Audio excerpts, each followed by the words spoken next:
지금 시각은 7시 20분입니다. KBS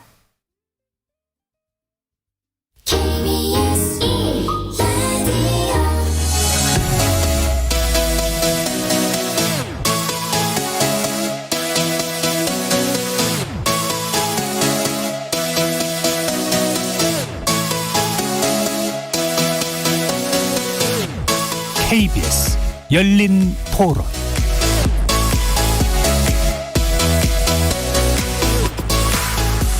안녕하십니까. KBS 열린 토론 정준희입니다.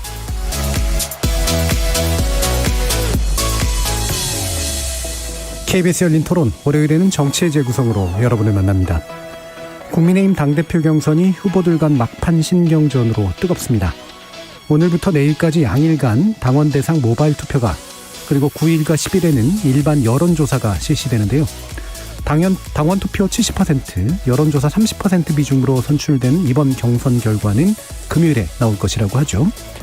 이준석 후보가 일으킨 바람이 실제 당권으로까지 이어질지, 전반부 토론에서는 국민의힘 당대표 경선의 최종 승자 전망해 보는 한편, 이런 분위기가 차기 대선 그리고 정당 정치에 미칠 영향도 가늠해 보겠습니다. 그리고 후반부 토론에서는 6월부터 본격적으로 막 오른 대권 후보들의 행보 짚어보겠습니다. 그동안 제도정치권 외곽을 돌던 윤석열 전 검찰총장이 조만간 공식적으로 대권 가도에 뛰어들 것이라 예상되고 있는데요. 국민의힘 의원들과 잇따라 만나는가 하면 국립현충원을 참배해서 다분히 의도된 정치적 메시지를 던지기도 했죠. 한편 더불어민주당에서는 경선 연기론이 다시 불씨를 키우고 있습니다. 기존 방식으로 경선을 치를 경우 흥행에 불리할 거란 이유 때문이죠. 이게 당을 위한 충심일지 아니면 특정 후보에 대한 견제 목적일지 정치의 재구성 논객들과 진단해 보겠습니다. KBS 열린 토론은 여러분이 주인공입니다. 문자로 참여하실 분은 샵 9730으로 의견 남겨주십시오. 단문은 50원, 장문은 100원의 정보 용료가 붙습니다. KBS 모바일 콩, 트위터 계정 KBS 오픈, 그리고 유튜브를 통해서도 무료로 참여하실 수 있습니다. 시민 논객 여러분의 날카로운 의견과 뜨거운 참여 기다리겠습니다. KBS 열린 토론 지금부터 출발합니다. 살아있습니다. 토론이 살아있습니다. 살아있는 토론, KBS 열린 토론. 토론은 라디오가 진짜입니다. 진짜 토론, KBS 열린 토론.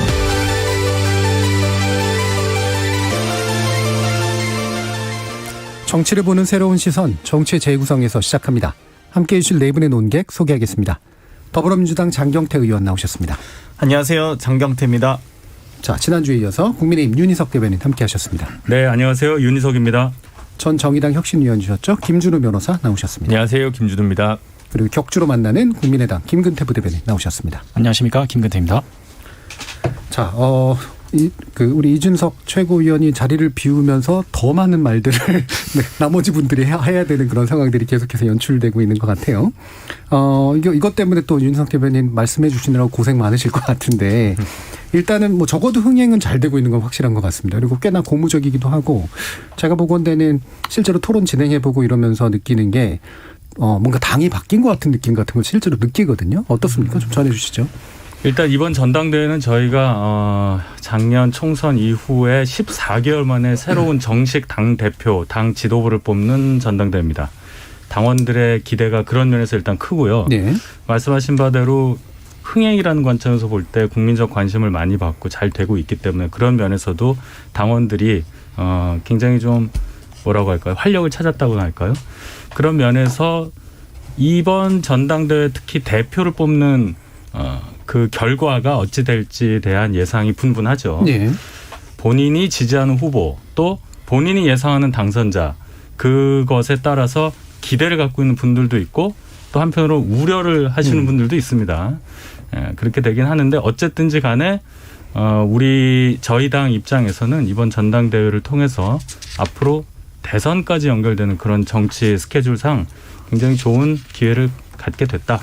예. 이런 분위기다. 이렇게 예. 설명드리겠습니다. 예, 더불어민주당 입장에서는 약간 부럽기도 하고 얄밉기도 하고 이럴 것 같은데 어떻습니까? 어차피 이제 새로 집을 짓겠다라는 예. 의지와 기존에 있는 집을 허물지 말자는 의견이 좀 갈리고 있는 것 같습니다. 근데 가장 중요한 것은 보수 지지층에서 이 박근혜 정권의 탄생과 탄핵 과정에서 직간접적으로 책임 있는 분들의 이선 후퇴를 명령하고 있는 것이다라고 보고요.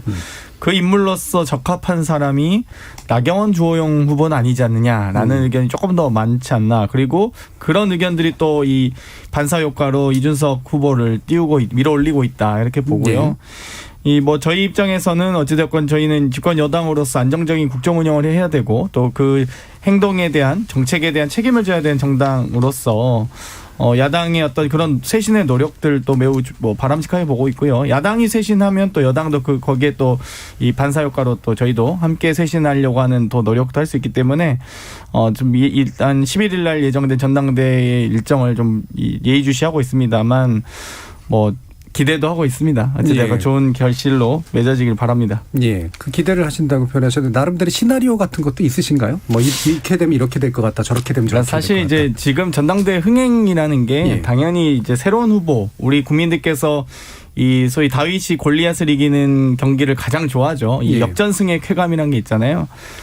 그런 어떤 쇄신의 노력과 이미지는 좋지만 과연 이 흥행의 결실이 그리고 이 전당대회 과정에서 후보 간의 어떤 설전 일대와 이 당의 지도부가 돼서 리더십을 행사하는 과정에서 질서를 이제 만들어가야 되는 정비해 가야 되는 입장에서는 완전 다릅니다. 그렇기 때문에 과연 이제 여러 후보들이 이 각자의 정견을 가지고 정치적 활동을 해본 경험 플러스 운영해본 경험이 있느냐, 어쨌든 리더십을 발휘해본 경험이 있느냐는 또 다르거든요. 예. 그렇기 때문에 뭐 저는 위기와 기회가 함께 온다고 보고 있어서 그렇게 뭐 두려운 상황도 아니고 또 걱정할 상황도 아니라고 생각합니다. 예, 어떻게 되든 나쁘진 않을 것 같다라고 하는 그런 분위기가 읽히는데요. 김준호 변호사님 말씀 주시죠. 1차 결과에 이제 의회 결과가 나온 이후에 이제 제가 제일 리스크가 큰 거는 이준석 최고위원이 이제 발언에 있어서 혹시 뭔가 빗나가는 말들이 없을까라고 생각을 했는데 광주나 대구에서의 그 전당대회 관련 이제 연설을 보면 그래도 꽤 뭐 5.18 문제라든가 탄핵 문제라든가 정면 승부를 좀 잘 했다라고 생각하고 이제 그렇게 어느 정도 기본적으로 뭐랄까요 작품성 논란에서 좀 벗어나면서 변화에 대한 열망과 불씨가 더 커진 게 아닌가. 지금 각종 지표를 보면 더 이제 커졌잖아요. 이제 뭐 40% 가까이 당 대표 적합도 뭐 지지도 조사 결과가 나온 거 보면 정말 변화의 흐름에 대한 그 갈망 이게 굉장히 컸다라는 걸 다시 한번 추가적으로 확인한 것 같고 1차에 이어서 이제 본선 과정에서 그렇다면 나경원 의원이나 주호영 의원이 뭐 안정이나 약간의 네거티브가 좀 더 강하고 자신들이 변화를 담을 수 있는 그릇이라는 걸 좀 증명하는 데 성공적이지 못했던 거 아닌가. 그런 것들이 다시 더 격차를 벌리고 있는 것이 아닌가. 그렇게 좀 보여집니다. 예, 뭐 여러 가지 이유를 또 진단해 주시긴 했는데 확실히 이제 왜 이런 선거 같은 거 지켜보면 약간 마음이 급해서 나오시는 말들이 별로 이렇게 도움이 안 되는 경우들이 좀 많은 것 같아요. 그래서 그런 부분도 아마 좀 약간 언급을 해 주셨던 것 같은데 2997님께서 문자 메시지 주셨는데 70대인 나로서도 30대가 경험과 결론이 부족하다지만 정치권을 확 바꾸기 위해서는 이준석이 당대표가 되어야 된다라는 그런 의견을 주셨네요. 자, 그러면 가장 그 연령대에 가까우신 어떻습니까?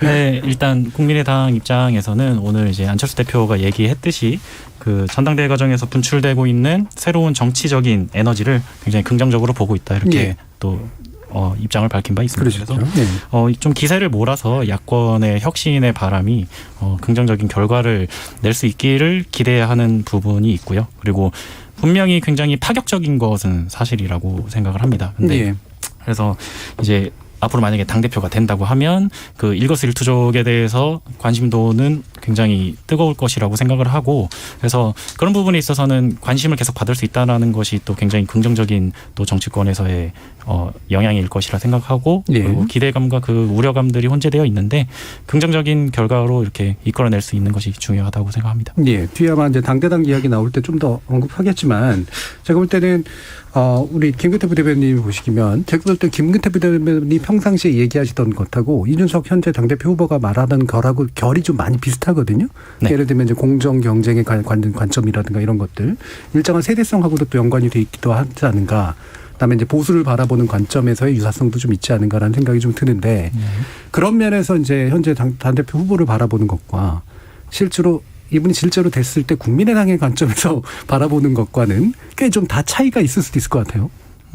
일단 말씀하셨던 것처럼 그 사실 제가 정치에 이제 본격적으로 들어오기 전부터 사실 계속해서 활발하게 방송 활동 및 정치 활동을 했던 예. 게 이제 이준석 후보니까 그 부분에 대해서 영향을 받은 것도 없잖아 있는 게 사실입니다. 그리고 굉장히 메시지에 대해서 동의하는 부분도 많이 있고요. 근데 다만 이제 사실 서울시장 그렇죠. 그 예. 경선 때 예.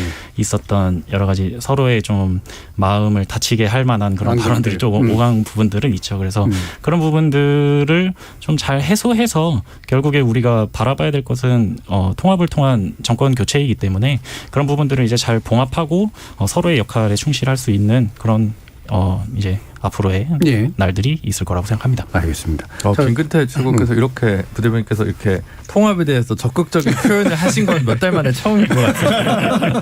그렇죠. 한 달 전만 해도 별로 이렇게 표정이 좋지 않으셨거든요. 유보적인 입장이셨는데. 예.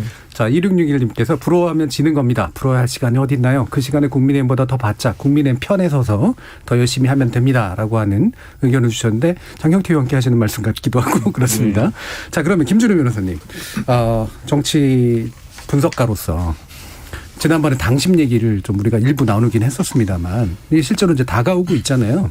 근데 퍼센티지 70%면 꽤 높은 건데 실제로 보수기 정당에서 흔히 나타나지 않는 그런 선택이랄까? 예, 이런 게 좀 가능할 거라고 실제로 전망하시나요? 저는 지금 전략적 체념을 하시는 당원들이 늘어날 거라고 생각을 합니다. 전략적 선택이라기보다는 네, 이거를 불씨를 꺼트렸다가는 오히려 내년 대선까지 바라보면서 좋을 게 없다라고 생각하시는 분들 뭐랄까 그 한 당을 이미 지지하시는 분인데도 이렇게 얘기하면 그렇지만 좀 예. 부동층 같은 혹은 뭐 무당층 뭐라고 해야 될까 투표를 하지 않거나 투표에 좀 유보적인 입장을 취하시는 분들이 되게 많을 것 같다는 생각이 들거든요. 이대로 가면 굳이 막지는 않겠다. 다른 변수나 어떤 사건 사고가 갑자기 예기치 않게 터지지 않는 한 이 불씨를 꺼트려서는 국민의 힘이 스스로 잡은 기회를 스스로 무너뜨리는 건 아닌가라는 것에 대한 공포 이런 것들도 상당히 좀 지배하고 있다는 생각이 들어서 만나 뵈면 제가 몇 분 이렇게 연락을 아시는 분들 좀 돌려봐도 이렇게 흔쾌하진 않은데 이렇게 어쩔 수 없는 거 아니라고 예. 생각하시는 국민의힘 내부의 당심도 만만치 않다라는 게 좀 체감이 많이 됩니다. 그래서 대변님께서 계속 저를 웃으시면서 보고 계시네요. 제가 그럼 얘기를 좀 해야 되겠네요. 제가 당에 속한 입장에서 아주 뭐 자세한 얘기는 제가 여기서 못 드리지만 네. 전략적 체념보다는 저는 전략적 기대를 하고 계시다고 생각을 해요. 당원이라면 전당대에 임하는 당원이라면 전략적으로 기대를 하면서 투표를 하실 겁니다. 그리고 오늘 보면은 저희가 모바일 투표가 오늘부터 내일이고 또 그 못하신 분은 ARS 투표를 수요일 목요일 하잖아요. 네. 4일 동안 투표를 하는데 오늘 투표율이 25%가 넘었어요. 투표율이 굉장히 높은 겁니다. 네. 그것은 전략적 체념을 해서 투표를 안 하는 게 아니고 전략적인 기대를 하면서 뭔가 자기 의사를 표명하려는 의지가 굉장히 당원들 사이에 팽배하다. 자, 이것의 결과가 어떻게 될 거냐? 그건 이제 결과를 봐야 되겠죠. 예. 여기까지입니다. 어떻게 될 거냐 하면서 정답 중요한 말이 나와야 되는데. 예. 근데 그런 인식이 또 있을 수 있을 것 같아요. 뭐 나경원 후보께서는 개파 논란과 관련돼서 조금 생채기 내는 네. 이야기들을 좀 했는데 저는 그게 역으로 굉장히 도움이 됐다고 이준석 후보한테 도움이 된다고 혹은 그렇기 때문에 도움이 된다고 생각을 하는데요. 그 단기 필마의 30대 정치인이 제1야당의 당대표에 출마하는 것은 다 걱정스러운 눈빛으로 볼 수밖에 없습니다. 예. 여러 가지 면에서 당을 원활하게 운영할 수 있느냐, 의사소통할 수 있느냐 이런 부분에서 걱정을 당연히 할 텐데 오히려 그 옆에 있거나 뒤에 있다고 알려진 분들이 있기 때문에 이준석 최고가 단기 필마가 아니다. 즉 연륜과 무게감 있는 정치적 백그라운드가 있는 상황에서의 어떤 선봉장이다 이런 느낌도 동시에 있기 때문에 당 내에서 많은 분들이 또 주저없이 투표하는 부분도 있지 않나라는 생각을 되게 많이 하거든요. 그래서 네. 다른 당에서 때까지 좀 나왔던 상대적인 젊은 후보와는 그 부분에서 당내 경선이라도 그 부분에서는 좀 특별한 차이가 있지 않나라는 생각을 저는 강하게 하고 있습니다. 예. 지금 이제 중진 후보들께서는 아무래도 이제 그 당심이라고 불리는 당원 투표에서 자신들이 유리하다 이렇게 얘기할 수밖에 없는 조건인 건 분명한 것 같은데 그러면서 이제 내놓는 이유랄까 그다음에 사실 마음을 움직이려고 하는 얘기겠죠. 이른바 이제 개파 논란. 이렇게 얘기하면 좋을지 모르겠습니다만 유승민 상황설 이런 식의 이야기들을 꺼내는 거 이게 이제 어떤 것들을 노리고 있는 걸까? 실제로 효과가 있을까? 탄핵론에 관련된 것도 그렇고요. 실제로 이제 정당에 계시니까 어떠신 것 같아요?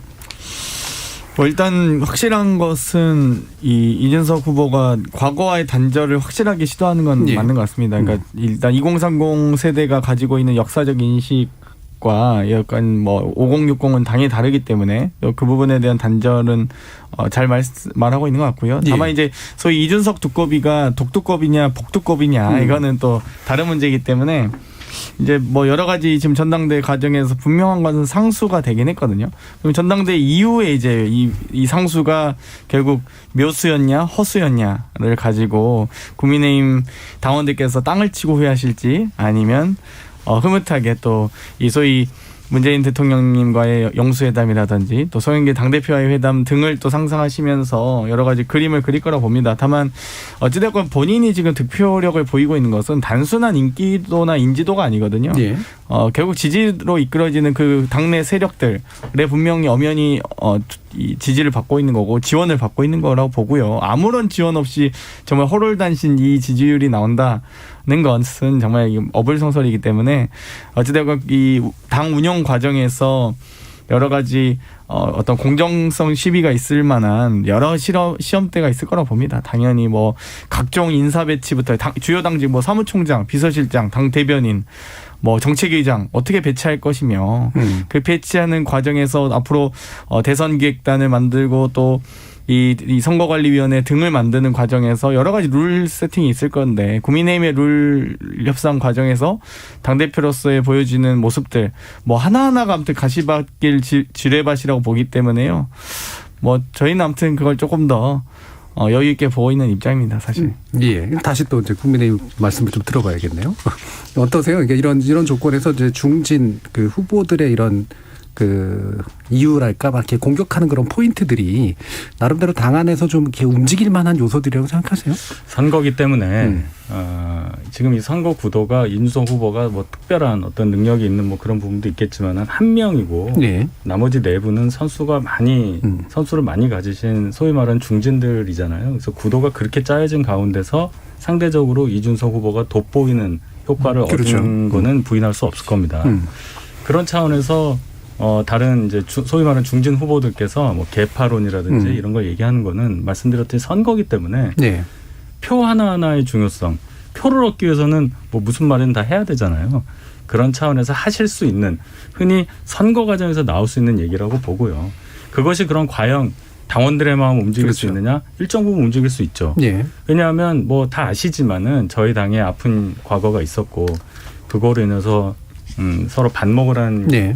시절도 있었고 겨우 분열을 봉합을 하고 통합을 한 지 얼마 되지 않았잖아요.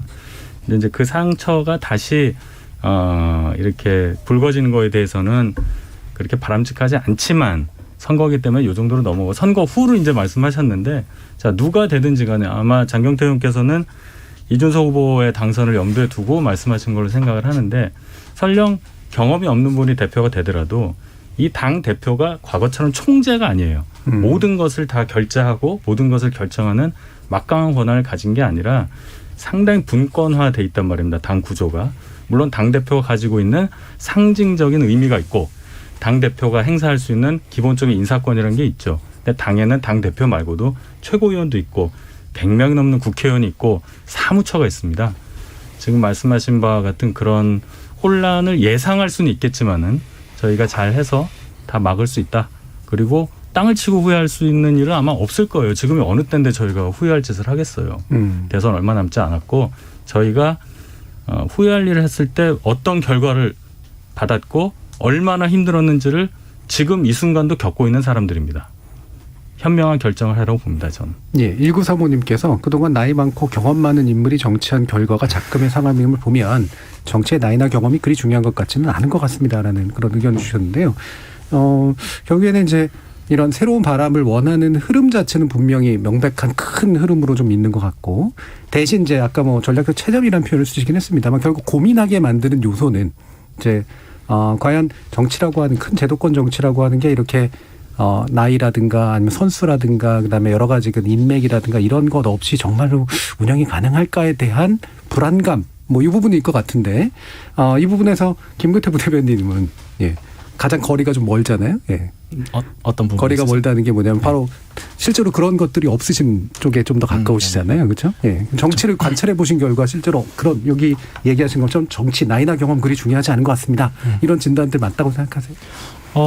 사실 이제 아까도 말씀드렸다시피 이제 중요한 건 기대감이 있다라는 것이고 예. 그리고 사실 일각에서 이제 검증론 얘기가 나오곤 하잖아요. 근데 좀 너무 차갑게 들릴 수도 있지만 그 전당대회에 이제 당대표 후보로 나오신 분들 중에 그렇게 긍정적으로 확실하게 검증된 인물이 존재하는가? 지금 현재 국민의힘? 네. 예, 예. 그러니까 그 나는 검증됐다라고 자신감 있게 얘기할 수 있는 후보가 과연 국민들 눈에 있을까라는 생각이 들어요. 그래서 검증론이라는 것은 사실 좀 허상이라고 생각을 하고요. 예. 그래서 중요한 거는 그 이 끌어오르는 기대감과 이제 열망을 어떻게 결과로 보여줄 것이냐라고 생각을 하고 다시 한번 말씀드리지만 그리고 중요한 부분은 이번 전당대회를 바라보면서 제가 좀 느끼는 거는 당심하고 민심이 굉장히 좀 일치되는 방향으로 가고 있다라는 생각이 들어요. 그래서 이 당도 그 민심의 방향성에 대해서 좀 괴리되는 방향으로 가기는 힘들 거라고 생각을 하고 그런 열망을 그리고 그런 힘들을 잘 규합한다면 좋은 결과가 있을 거라고 생각합니다. 예. 지금 그럼 더 제가 또 덧붙여서 이제 다시 김근태 부대님께 질문을 드릴 텐데 야권 통합 문제에 대해서는 확실히 이제 공격 포인트가 있긴 있는 것 같거든요. 그러니까 주호영 원내대표, 전 원내대표나 나경원 후보 같은 경우도 결국 이준석 후보가 외부에 있는 인물들을 끌어들이기에 적합한 것이냐라고 하는 그런 공격들이나 지적을 하고 있는데 어떻게 보시나요? 근데 사실 이제 계속해서 나오는 뉴스들을 보면 이제 윤석열 총장 같은 경우는 어느 정도 입당의 방향성을 내비치는 기사들이 이렇게 나오고 있는 상황이고 그거를 그렇게 크게 부정하는 또 그런 메시지가 나오지는 않는 것 같아요. 그래서 예. 어느 정도 그런 방향으로 가고 있다. 제가 물론 잘 모르지만 그렇게 생각할 수 있을 것 같고 저희 국민의당 입장에서는 오늘 그 발언에서도 말씀드렸다시피 누가 되든지 간에 그 원칙 있고 좀 합리적인 그 자세로 서로가 임한다면 통합의 방향, 합당의 방향은 변치 않을 것이다라고 이제 발언을 한 바가 있기 때문에 예. 누가 되는 것이 그렇게 큰 변수로 작용하게 될 것 같지는 않아요. 그리고 예. 누가 되든 이제 그 된 당대표는 해야 될 일이 사실 명확하게 있다라고 인식을 할 거라고 생각을 합니다. 그럼 이게 이제 제가 토론을 진행하면서 이제 질문을 던졌을 때 이게 묘하게 갈리더라고요. 그러니까 이른바 자강론과 이제 기타로 이제 결국 갈리는데 자강론이라고 말은 표현했지만 결국은 뭐냐면 자기 일정을 기본적으로 가져가자. 그리고 나서 이제 탑승하게 하자라고 하는 것과 처음부터 다 열어놓고 다 같이 끌고 가지 않으면 안 된다라고 하는 그 논리로 결국은 이제 대립을 하더라고요. 어떻습니까? 대리님. 저희 당 얘기하시는 예. 거죠. 예. 뭐 자강론, 뭐 버스가 언제 출발하냐, 예. 거기부터 시작을 하는 건데 기본적으로 그렇습니다. 저희 당 내부에 아주 유력한 후보들이 계시지만 지금 양강 구도라고 말을 할 때 그 두 분 중에는 저희 당 소속이 없잖아요. 네. 정당의 목표는 정권을 쟁취하는 것이기 때문에 어떤 식으로든 당선될 수 있는 사람을 당원으로 입당을 시켜서 이제 가는 게 맞는 겁니다. 그런 차원에서 볼 때 자강론만 부르짖어가지고 될 일도 아니고 또 외부에만 기대서 누구 오세요 통합해서 뭐 하세요 이런 말만 고집하기도 어려운 겁니다. 그런 차원에서 이제 전략적으로 누구는 자강론을 강조하고 예. 누구는 또 외부 영입 인사에 대해서 또 강조점을 두고 하시는 건데 결국은 그것은 당원들이 선택하는 거예요. 누가 대표가 되든 당원의 총의를 무시하고 무슨 결정할 수 있는 구조가 절대 못 됩니다. 그렇잖아요. 당원들이 누구를 원하고 당원들이 보는 우리 당 후보가 누구냐에 따라서 당적 가진 여부와 관계없이 그렇게 결정될 겁니다. 지금 예. 선거기 때문에 전당대회 선거기 때문에 자꾸 이런 얘기가 나오는 건데 그렇게 크게 중요하게 작용할 얘기라고는 생각 안 돼요. 예. 그러니까 뭐 전략적인 것일 수도 있고 발언 자체를 일부러 메시지를 다양하게 내는 그렇습니다. 걸 수도 있고. 예. 뭐 실제로 현재 구조상 당대표가 특정한 종류의 의지를 표명한다고 해서 그렇게 될 문제도 아니다. 예. 그 말씀이신 거죠? 네, 안철수의 초침이 좀 빨라졌다는 느낌을 많이 받습니다. 좀 다급해졌다고 느껴지는데요. 예. 어찌되었건 이 소위 통합 과정에서 가장 많은 지분을 요구할 수 있는 건 저는 제가 보기에는 윤석열 전 총장이 국민의힘에 입당하기 전이라고 봅니다. 만약에 이 상한가 쳤을 때 당연히 팔아야겠죠. 근데 윤석열 전 총장이 소위 국민의힘 대선 후보 윤석열 이 후보라고 됐을 경우에는 사실 안철수 후보가 갖는 메리트가 매력이 많이 떨어진다고 보거든요. 그렇기 때문에 아마 그 전을 후로 두고 고민하실 거라 보고 이번에 서울시장 재보궐선거 단일화 과정에서 많은 분들이 보셨겠지만 저희도 오세훈 후보가 될 거로 많이 예상을 했었습니다. 지지율이 안철수 후보가 높음에도 불구하고 작년 총선 때 지역구 후보를 내지 않았던 게 아마 저는 더 패착이 크다. 지역 당원과 지역 조직이 살아있지 않은 상황에서 소위 심지어 총선 때 후보를 안 내면서까지 비례정당으로만 남았잖아요. 그렇기 때문에 이 선거를 치러본 경험이 없는 상태에서 지역 조직과 소위 경선, 내부 경선, 이게 본선과 경선은 완전 다르잖아요. 그렇기 때문에 경선을 치르기 어려울 거라고 봤어요. 높은 지지율에도 불구하고. 안철수 후보가 10% 이상 넘게 나왔죠. 사실 오세훈 시장보다는. 그런 점에서는 저는 좀 국민의당이 어찌됐건 윤석열 지금 현재 무소속 윤석열 후보일 때와 국민의힘 윤석열 후보일 때 다르거든요. 그렇기 때문에 아마 이 안철수 대표가 고심이 많아질 거라 보고 어찌됐건 현재 상황에서는 이 야권의 탑 3 후보가 윤석열, 홍준표, 안철수 후보라고 봤을 때 국민의힘 소속이 좀 없습니다. 그렇기 때문에 지금이 아무튼 좀 이 통합 논의에서 가장 좀 우위에 점할 수 있는 아니면 지분을 좀 많이 확보할 수 있는 시기다라고 봐요. 예, 지금이라고 이제 하셨지만 결국은 어쨌든 일정상으로는 이제 전당대회 끝나고 당대표 다 뽑히고 난 바로 직후 그렇죠. 정도라고 볼 수가 있겠죠. 예, 김선희 변호사님. 지난주에도 그런 말씀 드렸는데, 그러니까 외곽에 있는 후보와의 거리, 그다음에 뭐 원활하고 윤활한 뭐 정치적 교감 이것 때문에 이준석이 된다 안 된다 이걸로 논점이 크게 갈릴 거라고 저는 생각하지 않습니다. 예.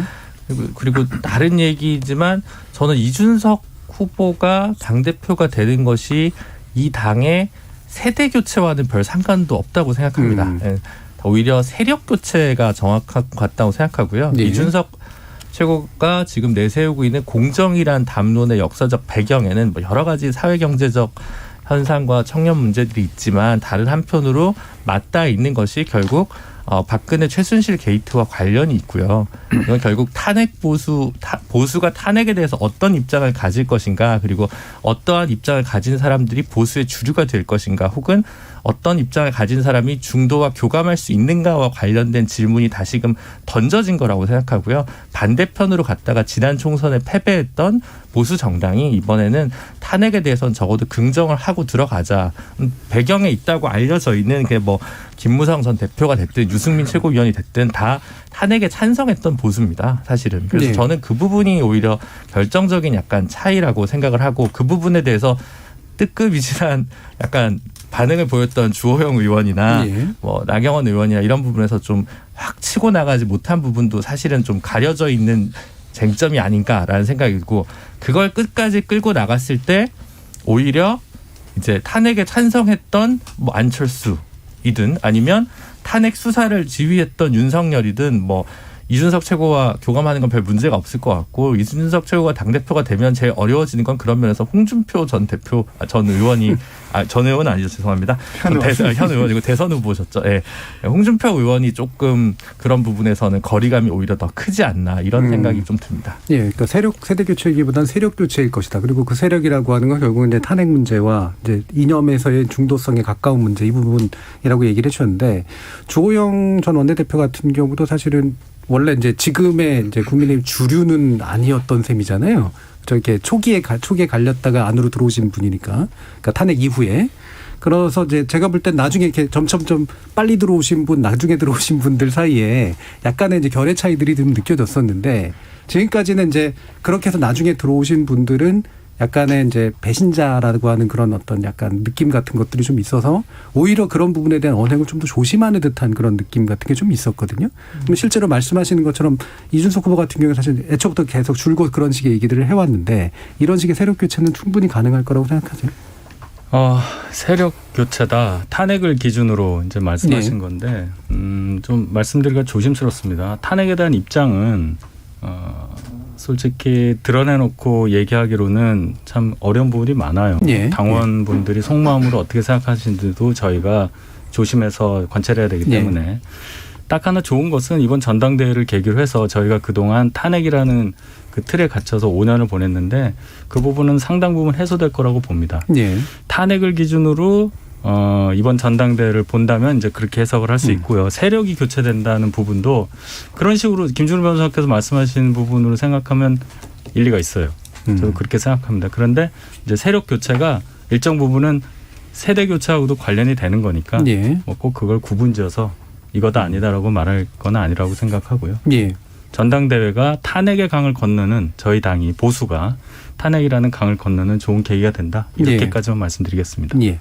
저 이한열님께서 저는 공무원을 정년하고 지금은 평범한 삶을 살고 있는 66세 국민의 한 사람으로서 30대 이준석 후보가 인기몰이로 국민의힘 당이 들썩이는 것은 그동안 국민의힘이 얼마나 잘못했는가를 보여주는 방증 같습니다. 기성세대로서 부끄러운 마음도 듭니다. 그러니까 기성세대와 이제 국민의힘이 지나치게 이제 일치돼 있었었다 뭐 이런 말씀을 해주신 것 같은데요.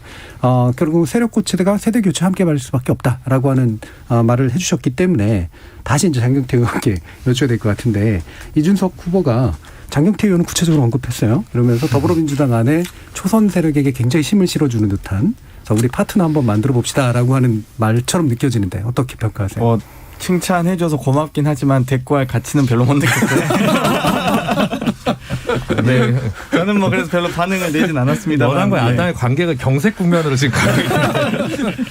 아니 뭐 당연히 뭐 친하죠. 친하긴 한데 이제 정견이 워낙 180도 다르다 보니까. 예. 다만 이제 이 방금 국민의힘도 탄핵의 강을 얼만큼 적셨냐에 따라서 입장이 다른 것처럼 예를 들면 발목만 담근 사람도 있고 무릎까지 밟은 사람도 있고 아니면 터미까지 갔다가 온 사람도 있고요.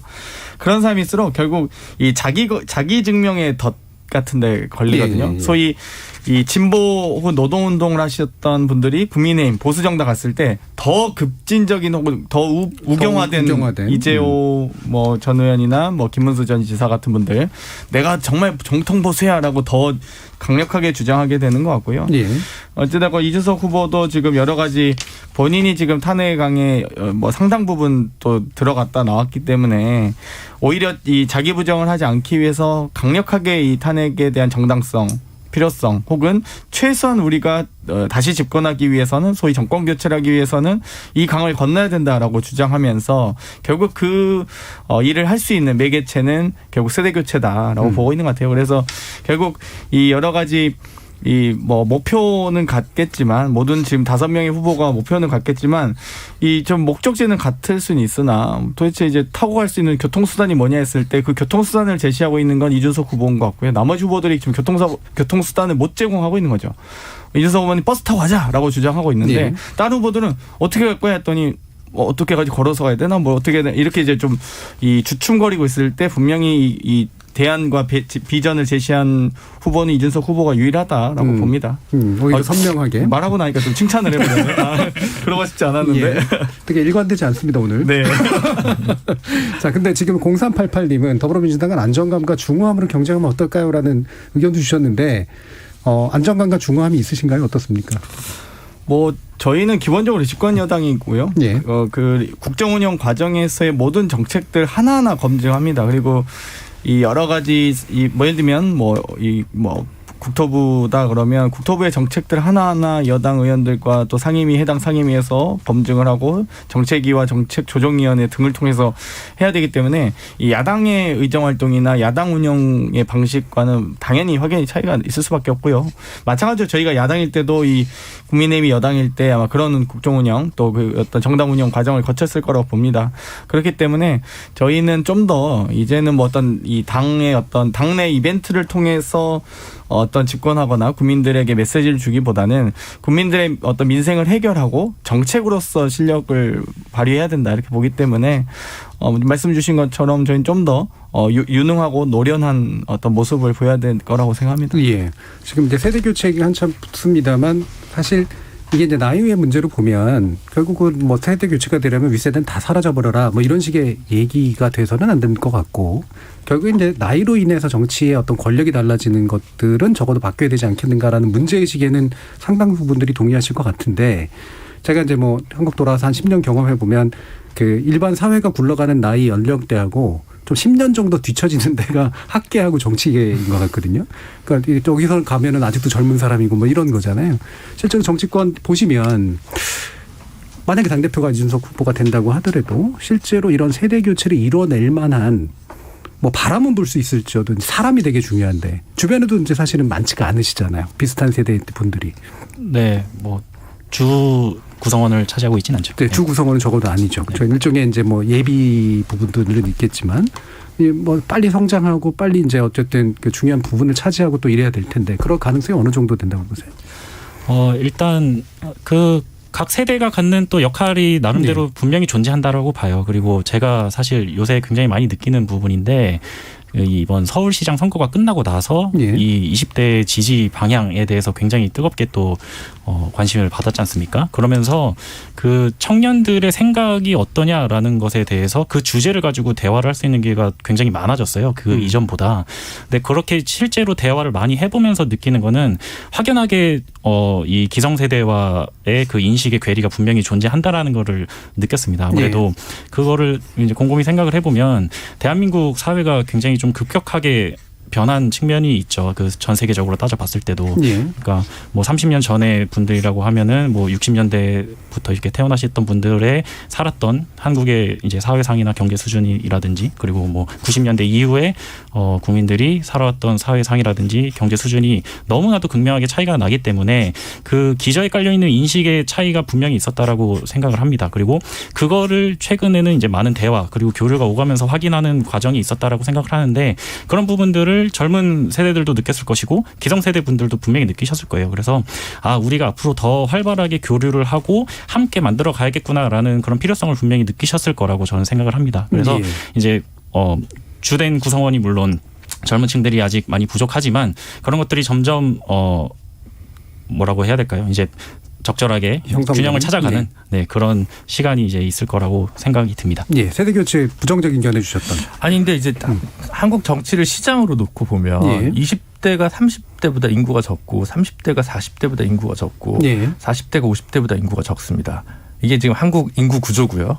두 번째로 IMF가 있었던 1997년에 한국의 중위 연령은 30점 몇 세였고요. 지금은 43점 몇 세입니다. 그러니까 세대가 역동적이고 힘이 있으려면 인구 구조가 피라미드형으로 돼야 되는데 그럼 20, 30대 영향력이나 파고가 어떻게 보면 제한적일 수 있다라는 구조적인 문제가 있다는 거죠. 뭐 옳고 그름의 문제를 제가 말씀드리려고 하는 게 아니라 세대 교체적인 그런 부분에서 하나의 좀 한계가 또 있을 수는 있다라는 생각이 들고 다른 한편으로 보면 국민의힘도 좀 자충수가 있었는데 지난 총선을 놓고 보면 청년 특별 전략 지역구라는 걸 몇 개를 선정을 했는데 되게 좀 접전지거나 이기기 어려운 수도권 지역에 많이 공천을 했습니다. 그에 비하면 민주당이 뭐 조금 더 당선이 좀 가능해 보이는 수도권 지역에 젊은 정치인을 비교적 많이 배치를 한 편이거든요. 동대문 이런 데인가요? 네. 뭐 동대문도 그렇고 전략공천이요. 일반 후보 등록했습니다. 뭐 어쨌든 뭐 고양이라든가 뭐 과천이라든가 뭐 여러 분들이 좀 계십니다. 그러니까 그런 부분에서 이미 선택에 있어서 지난 공천을 뒤집어야 되는 문제인데 그럼 결국 다음 총선 공천 시에 어떻게 할 거냐라와 관련된 문제이고 그때 당대표 보수정당의 당대표가 어떤 결단을 할 것인가 10년 20년씩 자신의 지역구를 일군 사람들이 공정한 선거를 얘기하면서 왜 유권자들과 당심 당원들의 표에 의한 걸 안 하고 전략공천으로 상향식으로 내리꽂냐라고 얘기를 하는 결국 우리 정치에서 항상 문제가 되어온 전략공천이 혁신공천인데 그게 바로 상향식 공천이고 제왕적 총재의 공천이었던 이 역사를 벗어나는 방법이 뭐냐와 관련된 논쟁을 다시 한번 거쳐야 되는 문제가 보수정당에 남아있는 거고요. 그 문제가 해결되지 않는 한 사실 지금 이준석 체제에서는 그게 보증할 수 없거든요. 그 당대표 기간을 도과한 문제이기 때문에. 그래서 그 부분을 마주했을 때 이 뜨거운 돌풍을 자기 당의 정치적 에너지로 수렴할 수 있냐 없냐가 보수정당에 놓여진 과제지 이전과 같은 방식으로 하면 뭐 문제가 다시 또 똑같은 방식으로 반복되지 않겠냐 이런 생각을 많이 합니다. 예, 국민의힘 의견 한번 들어봐야겠네요. 이 공천 얘기하면 저도 참 할 말이 많아요. 거기까지 하겠는데 예. 그 공천 문제를 어떻게 해결하는 문제는 누가 어떻게 딱 모범 답안을 내가 할 수 없는 문제잖아요. 민주당도 제가 알기로는 민주당에서 전략 공천을 저희처럼 할 수 없는 구조긴 하지만 주로 이제 경선으로 하잖아요. 저희는 20% 당대표 전략공천 권한이 있습니다. 예. 어찌되었건 간에 경선 자격을 주냐 마냐에서부터 거의 걸리잖아요. 예, 그런 게 있잖아요. 그 저희도 마찬가지라고 보면 그 저희나 민주당이나 크게 다르진 않아요. 문제는 예를 들어 20대, 예를 들어 30대가 정치권에 진출한다는 것이 이제 공천의 문제로만 이게 집중이 되면은 답이 없어요. 뭘 가지고 그럼 20대, 30대를 넣을 거냐. 그럼 뭐 또 경력 나오죠. 경험 나오죠. 예를 들어 경제적으로 자립할 수 있냐 여부도 봐야 될 거고요. 그렇게 되면 또 20대로 30대로는 안 된다는 얘기가 나오고 이게 돌고 도는 얘기란 말이죠. 제가 강조하고 싶은 것은 20대 30대가 공천을 받아서 국회에 진출하는 모양새 굉장히 좋습니다. 근데 그것은 제도적으로 더 숙고를 해서 만들어야 되고 제가 강조하고 싶은 것은 뭐냐면은 인구 구조가 역피라미드처럼 돼서 젊은 세대의 비중이 좀 적어지는 이 상황에서 그분들의 영향력이 줄어드냐 그렇게 생각하지 않아요. 요번에 서울시장 재보선 결과를 보면은 20대 예를 들어 20대 30대를 보면 지난 1년 불과 1년 전에 있었던 총선 때의 표심과 상당히 많이 바뀌어가지고 이제 표를 찍었잖아요. 그런 역동성이 결국은 큰 선거 결과를 좌지우지하는 그런 결과를 낳게 되잖아요. 20대 30대가 가지고 있는 자신의 선택을 자신의 이익과 결부시켜서 합리적으로 판단할 수 있는 그 능력, 그것이 숫자에서 인구 수에서는 밀리지만 사회 전체를 끌고 나갈 수 있는 역동성을 갖고 있다. 그런 면에서 그런 젊은 세대들의 생각을 정치권에서 법안이 됐든 제도가 됐든 반영할 수 있는 구조를 만드는 것이 우선이라고 생각합니다.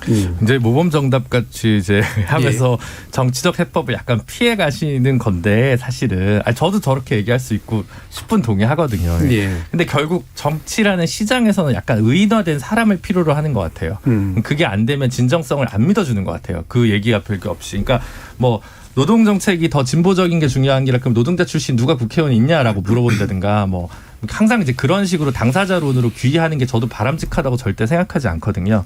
하지만 최소한의 어떤 상징 효과 같은 것들이 좀 필요할 때가 있기는 있다는 것 같거든요. 정치는 가끔은 쇼이고 쇼를 잘하는 쇼를 필요로 하니까. 근데 좀 되짚어 보면 국민의힘에서 영남권의 몇 석을 젊은이들에게 좀 전략 공천을 줄 수 있냐 없냐 여기서 사실 그냥 나뉘는 거거든요. 네. 그러니까 극단적인 게 아니라 충분히 사회 통념상 그렇게 생각할 수 있습니다. 제가 우리 사회에서 전문가 그룹에서는 10대 때부터 정당 가입을 해가지고 정치인으로 쭉 자라는 것도 굉장히 중요하다라고 이제 유럽식 정당 문화를 얘기하지만 사회에 나가면 얘는 학교 나오고 자기 돈으로 직장 월급 봉투 받아본 게 10년도 안 된 친구가 무슨 사회생활의 민생을 알겠어라든가 아니면 뭐 결혼도 안 하고 아이도 안 키워봤는데 어떻게 민생을 알겠어라는 이야기를 하시는 유권자분들이 상당히 많습니다. 그게 항상 청년 정치인들이 자기를 넘어서야 될 어떤 장벽이나 어떤 벽입니다. 뭐 그게 온당하다는데 그게 현실이니까요. 그래서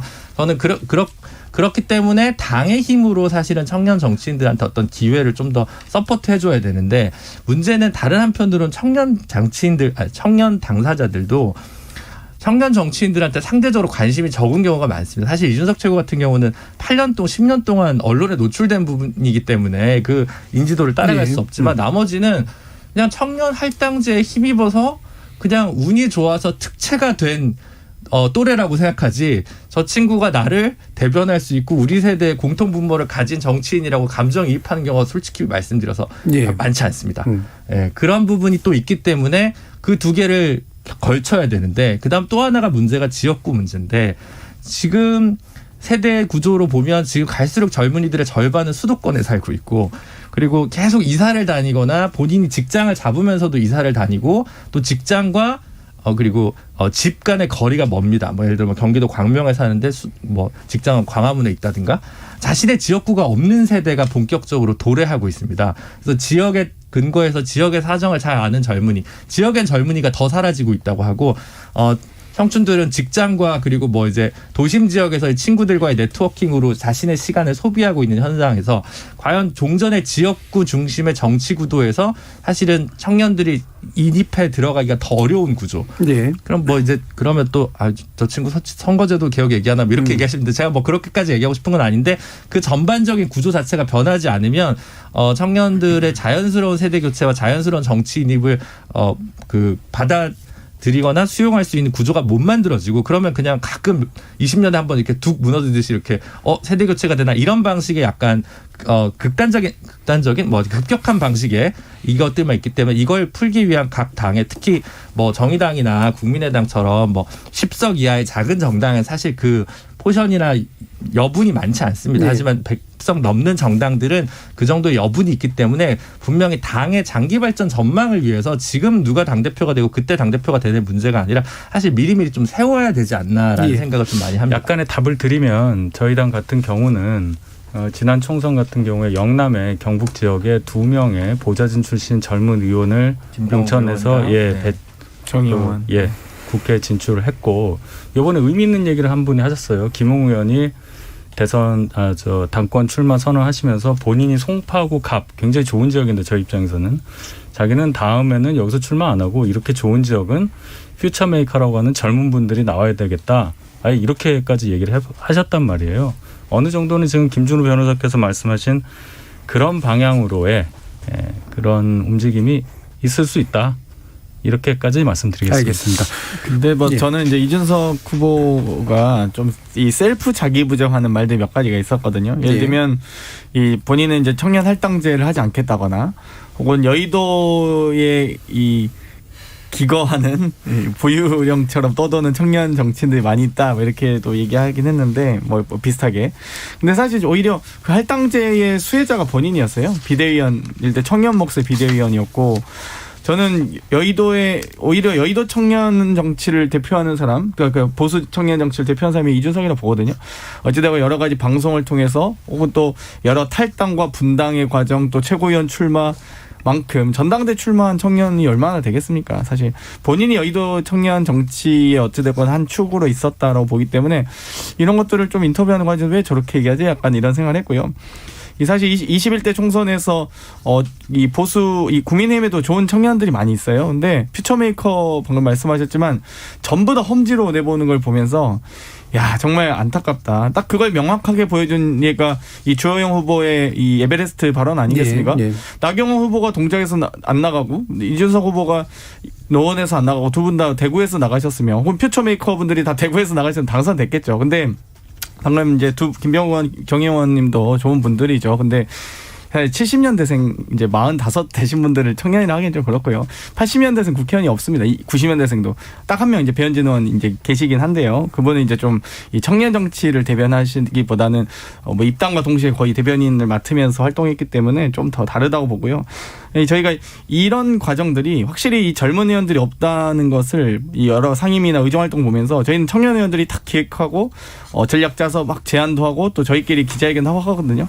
근데 보통 이제 여당이 조금 아마 여당이 좀 무거울 수밖에 없는데 뭐 정부와 당정협의도 해야 되고 정부의 정책을 또 반대할 수도 없고 약간 그런데 오히려 야당인 국민의힘이 좀 더 느리다는 생각 많이 할 때가 많아요. 저는 의정활동이나 이 원내에서의 발언들 보면서 야당이 아니고 약간 아직도 여당인가 이런 생각이 들 정도로 혹은 좀 저기 안에는 좀 이렇게 역동성을 가미시켜주는 젊은 의원들이 없어서 그런가라고 생각할 정도로 좀 그런 부분이 있는데 어찌됐건 이준석 후보의 등장이 여러 가지 어떤 정치적 메시지와 국민들의 관심을 불러일으킬 만한 이 촉매제였던 건 사실인 것 같습니다. 알겠습니다. 저도 하나만 또 보태면 그래서 사실은 아마 이준석 최고위원이 사석에서도 종종 이런 얘기를 했었는데 아마 이제 지방의회의 선거제도나 공천 방식을 좀 바꿔서 좀 뭐 정치적 공간을 좀 열어주는 방식에 대해서 아마 본인이 고민을 할 것으로 좀 보여지고요. 네. 지방선거 선거제도 개혁을 내년 지방선거 앞두고 있으니까 조금 여야가 약간의 비례성을 개선하는 방식으로 개선한다면 이 부분도 당장에 좀 의미 있는 활로가 좀 열리지 않을까 싶습니다. 예. 장경태 의원 말씀을 제가 얘기를 안 할 수가 없어요. 그 연령 얘기를 하니까 이렇게 말이 많아지는 거예요. 연령대로 봤을 때 저희 당에 이제 젊은 의원이 없고 민주당의 집권 여당에도 불구하고 젊은 의원들이 많아서 굉장히 유연하게 빠르게 개혁적으로 움직인다는 말씀을 하셨는데 연령으로 보면 맞는 말씀이에요. 근데 그럼 과연 젊은 의원분들 뭐 장경태 의원님을 꼭 집어서 그런 건 아니에요. 오해하지 마시고. 가지고 계신 청년 의원들이라 하는 민주당 소속 의원들의 생각이 과연 청년들의 실제 생각을 대변해야 그게 진짜 청년 의원일 텐데 과연 그러고 있는가 한번 자문해 보시기 바랍니다. 자답도 해보시고요. 뭐 여기서 거론되는 얘기가 아니긴 하지만 예를 들어서 조국 그런 부분에 대해서 목소리 내시는 부분 통일된 의견이나 그런 굉장히 실망스러웠어요. 젊으신데. 자, 과연 20, 30대 청년들이 지금 민주당의 젊은 의원분들이 갖고 계신 생각과 입장 표명에 대해서 얼만큼 동의하실지 그 부분만 짚겠습니다. 알겠습니다. 예. 지금 일부가 제가 열린 토론 진행 맡은 이후로 가장 길게 늘어진 상태였었는데요. 그만큼 문제적인 상황인 것만은 분명한 것 같고요. 아마 각자 말씀들이 되게 할 말들이 많으셔가지고 제가 일부러 좀 방임을 했습니다. 그래서 충분히 말씀은 못 하셨겠지만 다음 기회에 또 한번 얘기를 해보도록 하고 우리 사실 정작 김근태 부대변님은 가장 수혜를 못 받은 상태가 돼버려가지고 제가 2부에 좀 더 말씀을 나누도록 하겠습니다. 중간에 뭐 다른 그 얘기 없이 바로 이 네 분 다시 소개시켜드리고 2부로 이어지겠습니다. 국민의힘 윤인석 대변인 그리고 전 정의당 혁신위원이셨던 김준우 변호사 국민의당 김근태 부대변인 그리고 더불어민주당 장경태 의원 이렇게 네 분과 함께하고 있는데요. 자 지금 아까 이제 뭐 말씀 나눴던 것들을 이어서 제일 좀 마음이 좀 급하고 빨리 움직이셔야 된다라고 조언들이 나오고 있는 게 지금 안철수 대표거든요. 어떻게 보고 계세요? 이 대권 가도의 경쟁에서. 일단 그 안철수 대표님이 일관되게 보여줬던 모습은 이 정권 교체에 대한 간절함이라고 생각을 해요. 예. 서울시장 때부터 시작을 해서 그 일관성을 이제 와서 뭐 해칠 이유는 전혀 없을 것이고요. 그리고 계속해서 지속적으로 반복적으로 말씀하시는 부분은 어떤 역할이든 이 대선에서도 수행할 준비가 되어 있다라고 예. 이제 말씀을 하고 계십니다. 그리고 제가 이제 개인적으로 생각하는 가장 이상적인 이제 야권의 그 대선 그 방향은 섀도우 캐비닛을 준비를 하는 것이 가장 이상적이지 않을까라는 생각이 들어요. 예. 아무래도 이제 여러 가지 벌써부터 이게 통합이 될지 안 될지에 대한 우려감, 그런 피로감들을 국민 여러분들께서 느끼고 계실 텐데 한 테이블에 앉아놓고 우리가 이미 그 압도적인 지지율을 가진 후보를 보유하고 있으니 우리가 한 개인이 집권을 한다라는 생각보다는 우리가 섀도우 캐비닛 그림자 내각을 구성을 해서 이 유력 주자들이 집단적으로 집권을 한다라는 이미지를 국민 여러분들께 보여줄 수 있으면 예. 보다 이 상승하고 있는 이 지지율을 유지하면서 정권 교체에 성공할 수 있지 않을까라고 예. 저는 개인적으로 생각합니다. 근데 막상 서울시에서는 공동정부 운영이 지금 안 되고 있는 것 같거든요. 일단 저희 그 부시장, 정무부시장으로 가셨고 그리고 아무래도 이제 그 굉장히 임기가 짧은 서울시장 자리이긴 하잖아요. 그래서 그리고 그것과 이제 바로 연달아서 이제 합당의 문제도 있었고 그리고 지금 국민의힘은 전당대회까지 지금 큰 일을 치르고 있지 않습니까? 그래서 그런 부분들을 감안을 하시면은 좋을 것 같아요. 알겠습니다. 자, 그러면 지금 일단 안철수 대표 같은 경우가 이제 물론 이제 지금 김경태 부대변인 같은 경우에는 그 순수함에 대해서 굉장히 강조를 해주셨지만 실제로 결국 대권이라고 하는 거는 경쟁이잖아요. 근데 지금의 구도가 보면 양강 구도로 이제 굳어지고 있는 듯한 느낌. 적어도 여론조사 면에 있어서는 의미 있는 제3자가 잘 안 나타나는 것 같은데 뭐 주관식 답안에서 이준석이 갑자기 딱 또 대선 후보까지 등장하는 실제로는 이제 헌법 개정이 없는 한 불가능하겠지만 이런 것들을 이제 바라보면 결국 이 구도가 고착될까? 그리고 구도 안에서 결국 움직이게 될까라는 궁금증들이 있는데요. 다른 분들이 보시기에 이런 구도의 변화 가능성이 있으신지 어떻게 김 대변인?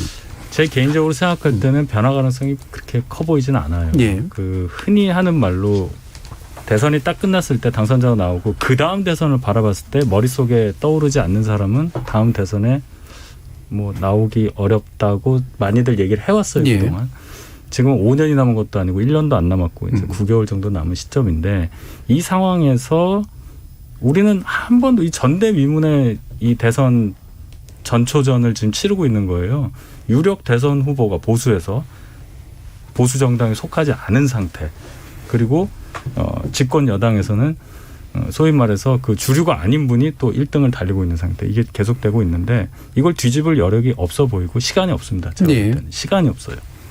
그래서 이 구도가 그냥 갈 것 같다. 부분. 저는 그리고 실제로 봅니다. 윤 총장 같은 경우에 국민의힘에 조만간 입당할 거다라고 보시는 건가요? 그거는 그분께 여쭤봐야 되겠는데 제가 입당을 하실 거다 막 그렇게 얘기하기보다는 입당하셔서 하시는 게 유리하다고 저는 개인적으로는 봐요. 그거는 근데 전적으로 저희 당이 입당해서 본인을 국민의힘 당원으로 해서 국민의 후보가 돼서 당선까지 가는 길 거기까지 도움을 줄 수 있을 만큼 저희 당이 정치적으로 매력적이냐 그 부분에 달려 있다고 생각합니다. 알겠습니다. 김준우 변호사님. 저는 이제 그 왜 예를 들어 선거에서 구도 중에 뭐 이제 여러 가지 변수를 놓고 예전에는 얘기를 했잖아요. 네. 한국 전쟁을 겪으신 세대에서는 뭐 용공 이념 논란 때문에 이제 보수 정당만 찍으시는 분들도 계셨고 지역주의가 또 한편으로 또 다른 매개 변수가 되기도 했고 하지만 그렇다고 해서 그것만 놓고 보면 한 번도 정권 교체가 안 이루어져야 되는데 계속 이렇게 역동적으로 바뀌지 않았습니까? 결국은 이제 그거보다는 그런 요소보다는 다른 어떤 시대 정신이라고 얘기할 수 있는 것들에 조응하는 유권자들이 항상 좀 있었다고 생각하거든요. 근데 그게 뭐 엄청나게 대단한 게 아니라 저는 굳이 얘기하면 변화가 필요할 때와 안정이 필요할 때로 이제 생각을 많이 바꾸신 것 같다. 생각을 저는 많이 했습니다. 예를 들면 DJ 김대중 대통령이 당선될 때가 외환위기가 닥쳤을 때 평생 율사를 주로 했던 이회창 총재보다는 차라리 준비된 대통령의 담론. 그러니까 그 변화가 아니라 오히려 안정이었다고 생각하거든요. 근데 노무현 이명박 대통령을 찍었던 건 오히려 변화였다. 엄청 화내시겠지만 변화라고 저는 생각하고요. 네. 박근혜 문재인 대통령을 찍은 건 저는 안정이었다고 생각합니다. 예. 그래서 탄핵의 시점에서 더 이상 나라가 혼란스러우면 안 되겠다. 가장 안정된 후보를 찍겠다라고 하는 표심이 저는 문재인 대통령의 지지율로 어느 정도 수렴됐다고 생각을 하거든요. 근데 지금은 변화를 요구하는 것 같습니다. 이렇게 10년 터울 이렇게 좀 바뀌는 것 같고요. 그래서 변화의 그릇을 담을 수 있는 후보가 유력한 후보가 되고 있다고 생각을 합니다. 저는 개인적으로. 그래서 이낙연 후보나 정세균 후보가 지지율 답보 상태에 있는 것은 계속 좀 엄중히 지켜보시는 쪽이어서 좀 그 그릇을 못 담고 있다는 생각이 들고요.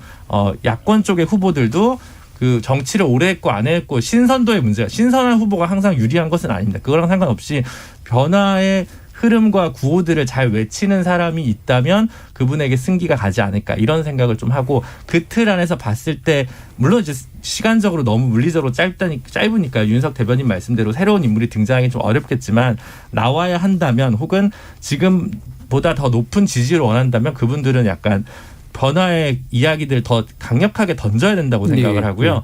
안철수 대표 같은 경우도 요즘 그런 면에서 너무 잠행을 하고 있지 않나라는 생각이 들고 이낙연 후보는 최근에 뭐 사회경제적 민주주의 뭐 개헌 얘기하셨는데 그분의 이미지를 생각했을 때 이건 좀 너무 늦었던 게 아닐까라는 생각을 좀 많이 해서 그런 부분들을 좀 대선을 바라보시는 분들이 한번 생각해 볼 만한 포인트가 아닐까. 뭐 이게 정답이라는 건 아니고요. 제 생각이 그렇습니다. 아주 재미있는 해석을 지금 해주셨어요. 의외로 이제 지역이라든가 이념이라든가 이런 정당에 의해서가 아니라 시대 정신이 안정이냐 변화의 관점에서 누가 그 시기에 맞췄느냐라고 그런 찍는 유권자가 일부 있다. 어느 층이 있는데 그 캐스팅 보터라는 분들이 그랬던 거 아니냐라는 거죠. 그러면 지금은 이제 결국은 변화를 주창하는 변화 쪽에 가까운 두 사람이 지금 구도를 짜고 있는 거고 만약에 제3자가 나온다면 다시 변화에 대한 더 강력한 이야기를 하지 않으면 아마도 어려울 것이다. 이렇게 보시는 거네요. 저는 지금 9개월 정도 대선이 남아있기 때문에 아직도 좀 변화 가능성이 많다고 봅니다. 예를 들면 한 달 전에 이준석 당대표를 상상했던 사람이 있었을까요? 3달 전에 오세훈 시장을 상상했던 사람이 있었을까요? 그러니까 LH가 나면서 급변하기도 했고요. 이 재보궐선거 과정에서는 특히 2017년에도 방금 우리 김준우 변호사께서 얘기하셨지만 이 국민의힘이 그 당시에 이 소위 이제 재집권이 어려워졌을 때 이 문재인 후보와 이 안철수 후보 간에 국민들께서 고민을 하셨을 겁니다. 근데 그 과정에서 상대 박빙이었어요, 사실 실제로. 저도 그 당시 대선 때 우리가 완전히 우리가 원사이드하게 이긴다고 생각하기는 어려웠고, 그 과정에서 이 안철수 후보가 단설 유치원 발언하면서 사실 저희가 확 격차를 벌리기 시작했거든요, 사실. 그러니까 그런 변수들은 아직도 많이 남아있다고 보기 때문에, 그리고 역대 뭐 대선 이 과정을 보면 9개월 전 지지율과 지금의 지지율은 좀 다릅니다. 예를 들면 불과 저희 한 5개월 전만 해도 이낙연 대표께서 가장 지지율 높으셨죠. 사실 40% 육박하셨었고. 근데 많은 변화가 있다, 변수가 있다. 불과 5개월 만에 바뀌는 부분은. 그리고 한편으로는 이 검찰 내에서도 검찰총장 출신이 정치하는 경우가 정말 없다는 거예요. 그러니까 소위 검찰총장 정도 하시면 혹은 사정기관장으로서 이 정치에 관여하기보다는 명예롭게 이 퇴임 후에 좀 후배들을 위해서 좀 뭐 이렇게 한다든지 이런 여러 가지 좀 뭐 나름대로 검찰 내 검사들 얘기입니다. 검찰 내에 그런 어떤 역사와 전통 같은 게 있었는데 그걸 최초로 깬 유일한 한 분이 있습니다. 바로 지금 감옥에 있는 김기춘 전 검찰총장님인데요. 나오셨어요. 이제 나오셨죠. 네. 네. 근데 이제 두 번째 제2의 김기춘이 탄생하느냐 안 하느냐 뭐 이런 이 갈림길에 있는 것 같은데, 저는 어찌되었건 이 사정기관장들, 국세청장, 국정원장, 검찰총장 이런 분들이 정치에 관여 안 하시죠, 대부분. 근데 딱 한 분 계셨다, 이렇게 말씀드리고 싶습니다. 검찰총장 출신이 그 정치한 경우가 꽤 있어요. 그러니까 그거는 뭐. 네, 마지막은 저기 95년 총장 하시다가 96년 총선에 나가셔서 초선하신 이제 보수정당 검찰총장님이 한 분 계셨고, 그분이 이제 마지막이었던 것 같습니다. 예. 자, 이 구도가 대체로 굳어진다라고 보시는 쪽과 아니다, 아직은 시간이 좀 있다라고 보시는 쪽으로 지금 약간은 나뉘었는데, 자, 여기에 하나를 더 더하면 어느 쪽이십니까, 김근태 부대변인? 저도 구도의 변화는 크지 않을 거라고 생각을 해요. 그럼 안철수 대표 어떻게 하는 거야? 네? 갑자기 본심을 굉장히 솔직한 너무 솔직한 거 아니에요? 네. 아니 뭐 그러니까 사실 이제 뭐 이게 사욕을 뭐 이렇게 드러내기보다는 예. 객관적인 진단을 해보시는 면 예. 갑자기 그렇게 말씀하시니까 당황스럽네요. 그래서 결국에는 그러니까 계속 말씀드렸다시피, 그리고 국민의당 내부에서도 계속 공유하고 있는 것이 우리가 정권 교체에 어떤 역할을 맡게 될 것이냐라는 부분이 있고, 그리고 이제 서울시장 경선을 통해서 또 뭐 이제 말씀하셨던 부분들, 그리고 뭐 합당에 대한 부분들, 이런 부분들에서 오갔던 얘기들이 있으니까요. 근데 그런 부분들을 이렇게 자의적으로 좀 이렇게 다르게 방향을 트는 것이 과연 그게 국민들께서 원하시는 방향일까라는 생각이 있습니다. 예. 그러니까 결국에는 지금 안 대표 같은 경우에는 되게 이제 그 정권 교체에 상당히 중요한 미랄이 되겠다라고 하는 기본 의지로 이제 계속해서 얘기를 해주고, 그게 이제 받아들여졌을 때 뭐 후보가 될 수도 있고 또는 다른 방식의 촉매제가 될 수도 있다. 그래서 해야 될 일에 집중을 하는 것이 가장 중요하다라고 인식을 하고 있고요. 그리고 그런 부분에 있어서 사실 이제 윤 총장님 얘기를 좀 해보자면, 그 입당을 하신다고 하더라도 내가 왜 국민의힘에 입당하는가에 대한 그 조금의 설명이라든지 이제 조금 중간 그 과정이 필요할 거라고 생각을 해요. 그래서 그런 부분에 있어서 이제 안철수 대표가 또 할 수 있는 역할이 분명히 있을 것이라고 생각을 하고, 뭐. 알겠습니다. 자, 그러면 지금 시간이 많이 남지는 않았습니다만 제가 궁금한 부분이어서 이거는 좀 짚어봐야 될 것 같아요. 경선 연기론. 이거는 장경태 의원께서 말하기가 좀 좋은 입지는 외래 아니긴 합니다만 그래도 약간의 설명은 좀 해주시면 좋을 것 같아요. 저희 더불어민주당은 이제 대선일로부터 180일 전 후보 선출한다라는 규정이 있습니다. 단 당무위원회 의결로 변경할 수 있다, 이제 결정할 수 있다라고 되어 있는데요. 뭐 이제 현재 당원 단계상은 180일 전에 선출하든지 아니면 당무위원회에서 결정하든지 이제 두 가지 중에 하나이긴 한데, 사실 가장 바람직한 것은 후보들께서 이 원만하게 합의하시는 게 제일 좋죠. 그러니까 사실 이제 객관적인 상황으로 봤을 때 이 국민의힘은 어찌되건 이 정치적 이벤트가 많이 남아있거든요. 쓸 수 있는 카드가 많은데 저희는 실제 카드가 많지 않기 때문에 분명히 카드를 많이 갖고 있는 쪽이 물론 이긴다고 보장할 수는 없습니다. 적어도 저희가 이게 예를 들면 뭐 원페어 갖고 있을 수도 있지만, 그런데 이 이 많이 패가 있다고 해서 이긴다는 걸 보장할 수는 없지만 가능성은 좀 높아지는 거기 때문에 저희 입장에서는 최대한 카드를 늘리기 위한 것들, 예를 들면 국민의힘이 11월 말에 후보 선출하고 뭐 안철수 후보의 단일화 과정이 뭐 12월에 있고 1월에 윤석열 총장과의 뭐 단일화 과정이 있다, 뭐 예를 들면 이렇게 이런 이벤트들을 논의했을 때 저희도 조금 다소 어려움이 있을 수 있다라고 예. 보기 때문에 원만하게 후보들께서 합의를 하시는 게 제일 좋겠죠. 네. 예. 자, 이게 시간이 많이 남지 않았습니다만 이게 제가 특혜를 드리는 건 아니고요. 저희 또 이제 고정 멤버셨기 때문에 잠시 인사하고 가시죠. 예, 제가 오늘 뭐 KBS 더 라이브 있다가 출연하기로 돼 있는데 예. 좀 일찍 왔는데 열린 토론 식구들이 또 생각나서 왔는데 또 오늘도 열띤 토론하고 있으셔가지고 제가 인사드리러 왔습니다. 귀가 간지러우셨을 거예요. 한참 일부를 8시 10분까지 저희가 이준석 후보 덕분에 아주 토론을 열띠게 했습니다. 방금 와서 전혀 못 들었습니다. 좋은 말씀 하셨을 걸 믿습니다, 장경태 의원님. 예. 별로 좋은 얘기가 안 나가겠네요. 하여튼 열린 토론 청취자 여러분, 제가 참 자리를 비우고 있는 동안에 참 죄송스러운 마음이고요. 빨리 돌아오세요. 뭐? 좋은 성과로 인사드릴 수 있도록 하겠습니다. 감사합니다. 예, 알겠습니다. 자, 이준석 후보자가 잠시 저희 일종의 고향 비슷한데 들러서 이제 말씀해 주셨고요. 실제로 돌아오실 수 있을지 아닐지에 대해서는 저희가 다음 방금 그 연기론 제가 한번 예. 말씀드리고 그 장경태 의원 답변 중에 제가 좀 의아스러운 것은 저희 당이 120일 전에 그 후보를 선출하니까 180일 남겨놓고 카드가 적고 그래서 연기를 할 수 있다는 의미인데 저희가 120일 전에 후보 선출하는 거는 이미 다 알려진 사실이었고요. 거기 180일이어서 그 60일 사이에 뭔가가 없을 수 있다는 건 충분히 예상할 수 있었던 것이었고 이 시점에 와서 카드 얘기를 하시는 것은 그럼 당원 단계를 왜 만들죠? 지난번에도 서울시장, 부산시장 재보궐선거 때 후보 내는 문제 가지고 크게 당하셨잖아요. 아니 당원 단계에 정확하게 이렇게 되어 있습니다. 당무위원회 결정에 따른다. 당무위원회가 결정한다 되어 있기 때문에 저희가 당원 단계를 이제 그 당시에는 개정해서 후보를 낸 것이고 지금은 당원 단계 개정할 이유가 없는 거고요. 다만 저는 이제 뭐 연기가 옳다 그러다라기보다는 이 가능성에 대한 부분과 후보 간의 원만한 합의가 있었으면 좋겠다. 그러니까 예.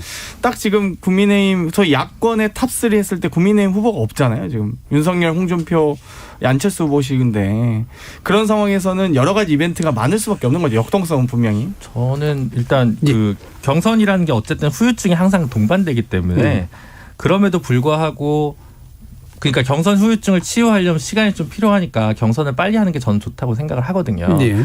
그리고 이제 빨리 대선 준비도 해야 되고 또 여당 같은 경우는 9월, 10월 정기국회에서 입법 성과를 내야 됩니다. 다만 예를 들어 지금 민주당이 국민의힘처럼 당 바깥에 있는 사람을 어떻게든 끌어들여서 하나의 경선 테이블 안에 넣으려고 해야 된다면 그럴 만한 적격인 후보가 있다면 저는 충분히 경선 연기할 수 있다고 생각하는데 예. 현재 구도에서는 새로운 주자가 그 사이에 성장을 해가지고 입당 시기라 이런 것들을 조절해야 될 만큼 바깥에 있는 매력적인 카드가 별로 없는 것 같거든요. 그래서 그런 면에서 봤을 때는 그냥 원칙대로 하는 것이 오히려 그리고 빨리 원팀 체제로 가는 것이 그 당의 대선 경쟁력을 위해서는 낫지 않나 이런 좀 그게 생각이 민주당이 듭니다. 원래 120일 전에 선출하려고 했다가 180일로 늘린 이유예요. 근데 이제 와서 또 글쎄요. 저는 민주당이 아직 잘 모르지만 참 알겠습니다. 궁금합니다. 지금 김근태 부대변인이 격주마다 나오시기 때문에 적어도 30-40초라도 마지막 코멘트 한번 들어볼게요. 네, 이재명 지사님을 이제 중심으로 한 민주당의 이제 경선 연기 관련해서 말씀을 하셨던 것 같은데 사실 경선 연기의 이유가 딱히 없다라고 저도 생각을 해요. 왜냐하면 이제 뭐 흥행의 차원에서 보면은 흥행에서 이제 그 필요한 것이 과연 무엇일까? 사실 차별성과 어떤 또 치열함이 아니겠습니까? 근데 그 치열함이 시간이 지난다고 해서 만들어질 것 같다라는 생각은 좀 적고 예. 그리고 이제 앞서서 그 정권 이제 바뀌는 그런 과정에 대해서 김준일 변호사님 뭐 말씀을 주셨었는데 이제 정권 재창출의 이제 시간들이 역사적으로 있었어요. 근데 거기에서 볼 수 있는 하나의 특징은 저는 이제 전임 정권과 당이 어느 정도 분리되는 모습을 보여주고 거기에서 차별성을 낼 수 있는 그것이 반드시 필요하다라고 생각을 하는데 오히려 경선이 늦어지면 그 이제 거리를 두고 좀 차별성을 보여주는 것이 그 시간이 부족해지지 않을까 하는 그런 생각이 있습니다. 알겠습니다. 자, 오늘 뭐 여러 가지 얘기들 좀 나왔었는데 많이들 부족하신 느낌이 드셨을 것 같긴 한데요. 김진우 변호사님 또 다음 주에 개인 사정 때문에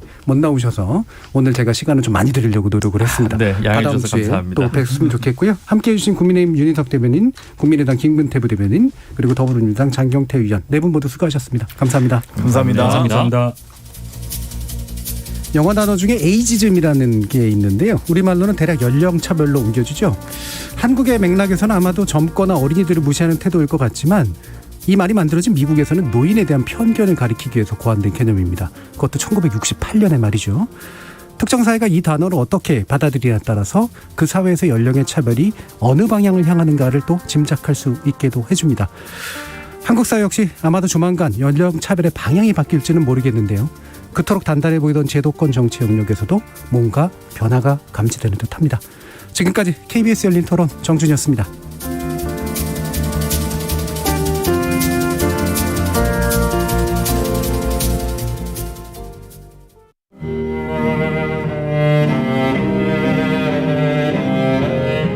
안녕하세요. 소프라노 조수미입니다.